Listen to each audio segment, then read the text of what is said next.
One nation one election. देखिए, आदरणीय प्रधानमंत्री जी का जो उनका विज़न है, जो उनकी सोच है कि भारत विकसित राष्ट्र बने, और हम लगातार समस्याओं में ही उलझते रहते हैं। कभी चुनाव पंचायत का है, कभी चुनाव नगरपालिका का है, और कभी चुनाव विधायिका का है, और कभी चुनाव सांसद का है, लोकसभा का है। इन्हीं चुनावों के अंदर समय बर्बाद और पैसा वेस्टेज होता था। प्रधानमंत्री जी जो बिल लेकर के आए हैं, वन नेशन वन इलेक्शन, उसकी मैं पूरी प्रशंसा करता हूं। और इससे खर्चा भी कम होगा, समय भी बचेगा, और ये भारत विकसित राष्ट्र गति से बनेगा। ये आदरणीय नरेंद्र मोदी जी की सोच है, और उसको सोच की हम पूरी सराहना करते हैं। कल क्योंकि ये बिल लोकसभा के अंदर जब ये इंट्रोडक्शन के लिए रखा गया, तो उसके ऊपर चर्चा होने के बाद वो पास भी हुआ है। मैं बहुत बधाई देता हूँ। सर, कांग्रेस नेता आज राजभवन प्रदर्शन के लिए जा रहे हैं, सर, किस तरह से देख रहे हैं? कांग्रेस के पल्ला कुछ नहीं है, सदमे में है।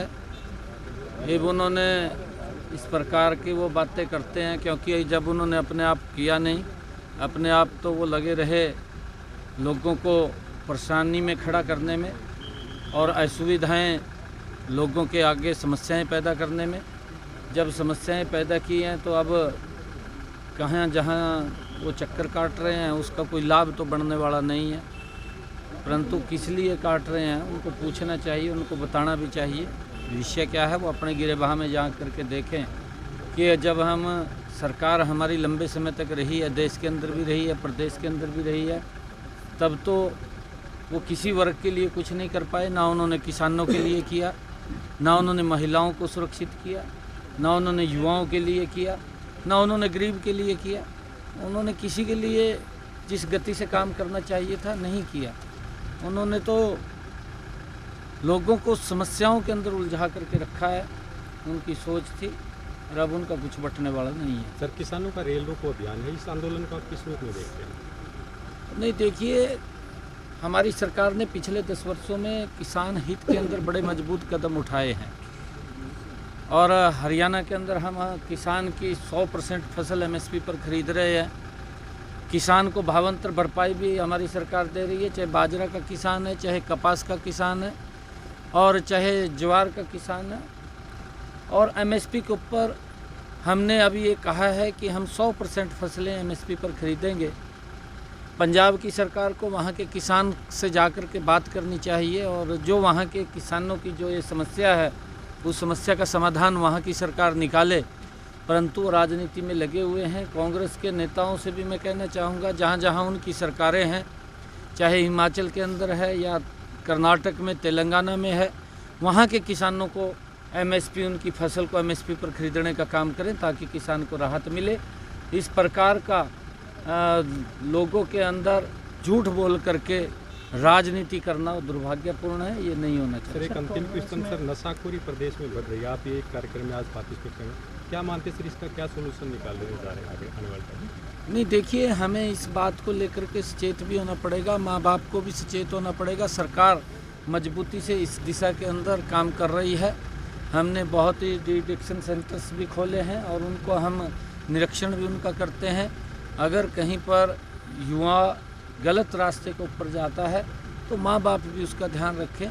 तो उसके लिए जहाँ भी कहीं हॉस्पिटल में दिखाना है, या कहीं किसी नशा मुक्ति केंद्र के अंदर लेकर के जाना है, तो उसको तुरंत दिखाना चाहिए, ताकि इस लत से दूर रहें। परंतु हमने अलग अलग युवाओं को जो सम्मान दिया है, चाहे नौकरियों के अंदर बिना पर्ची बिना खर्ची के, चाहे खेलों के अंदर बढ़ावा देने की बात हो, चाहे स्टार्टअप या स्टार्टअप के साथ साथ हमने जो इंडस्ट्री के अंदर युवाओं को आगे बढ़ाने का काम किया है। मुद्रा बैंक योजना के माध्यम से युवाओं को सशक्त और मजबूत करके उनको पैरों पर खड़ा करने का काम किया है। हमने पिछले 10 वर्षों में युवाओं को कौशल उनको करा करके उनको रोजगार देने का काम भी हमारी सरकार ने किया है। अलग अलग क्षेत्रों के अंदर लगातार युवाओं को जो विश्वास बढ़ा है, उस विश्वास को लगातार सरकार मजबूती से युवाओं के साथ खड़ी दिखाई दी है। युवाओं के अंदर भी एक बड़ा उत्साह और जोश इस सरकार के प्रति है, क्योंकि जब देखते हैं कि बिना पर्ची बिना खर्ची के युवाओं को रोज़गार मिल रहा है, तो अगर कोई युवा रास्ता भटकता है तो उसका ध्यान माँ बाप भी रखे और हम भी उसके लिए अलग से व्यवस्था करके इसको मजबूती से उसको रोकने का काम कर रहे हैं, ताकि नशा ना फैले। और नशे के खिलाफ मुहिम भी हम चली हुई है, ताकि और इसके लिए हमने आगे भी और नई प्लानिंग की है। उसके लिए हम शीघ्र ही उसका भी लोगों के बीच में बात करने वाले हैं। सर, कांग्रेस में गुटबाजी नजर आ रही है। वीरेंद्र सिंह ने उदय भान का इस्तीफा मांगा सर।